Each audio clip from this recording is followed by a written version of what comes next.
Dan korbannya dari segi aspek program obor ini sudah mulai terlihat. Ada 5 negara, diantaranya adalah Sri Lanka, yang dalam hal ini menyerahkan pelabuhan Hambantota di Sri Lanka, yang pinjaman Sri Lanka pada situ 8 miliar US dollar yang nggak sanggup dibayar, sehingga akhirnya Cina menguasai pelabuhan tersebut dengan jangka waktu penggunaan pelabuhan tersebut selama 99 tahun lamanya.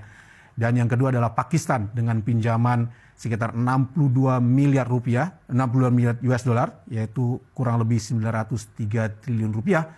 Ini juga menjadi persoalan buat Pakistan yang tidak sanggup lagi membayarnya. Yang ketiga adalah Montenegro, negara di tengah-tengah di wilayah Eropa, yang memiliki pinjaman sekitar 1,3 miliar euro, yang mana ini adalah angka yang melebihi dari PDB Montenegro, yang jelas tidak akan mungkin mengembalikan pinjaman tersebut.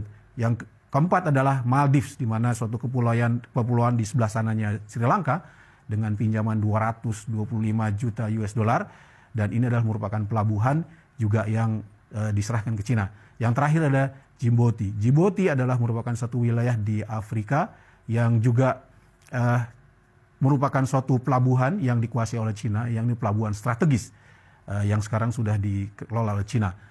Demikianlah negara-negara yang menjadi korban obor yang sudah menjadi bukti sekarang.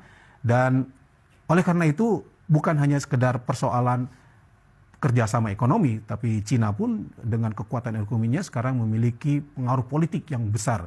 Salah satu contohnya misalnya di wilayah Afrika. Di tahun 1971, Cina pada saat itu menghendaki adanya satu Cina, bukan dua Cina. Dan melalui PBB, Cina berharap adanya para pendukung. Tetapi pada kenyataannya di negara-negara Afrika, sebagian besar negara Afrika mendukung Amerika untuk adanya dua Cina, yaitu Cina dan Taiwan. Jadi pada saat itu Cina kalah suara. Menariknya karena Amerika memang pada saat itu sudah menggelontorkan dana ke wilayah Afrika sekitar 48 miliar US dollar.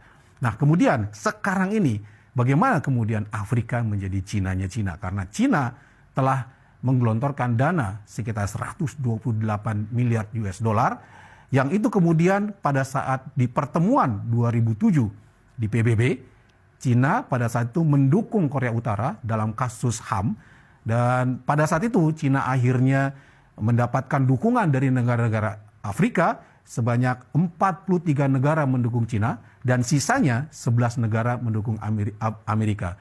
Inilah bukti di mana Cina sekarang memiliki pengaruh politik dari kekuatan ekonomi Cina yang sudah terbukti, di mana kekuatan ekonomi juga akhirnya bisa memiliki kekuatan pengaruh politik. Dan ambisi Cina ini sebenarnya memiliki program yang jangka panjang, diantaranya adalah tahun 2025 nanti Cina akan memiliki satu target menjadi yang disebut dengan Made in China, di mana semua produk-produk baik itu mobil, motor, dan komputer menjadi produk Cina. Dan 2035 Cina menjadi negara yang memiliki inovasi yang besar terkait dengan teknologi.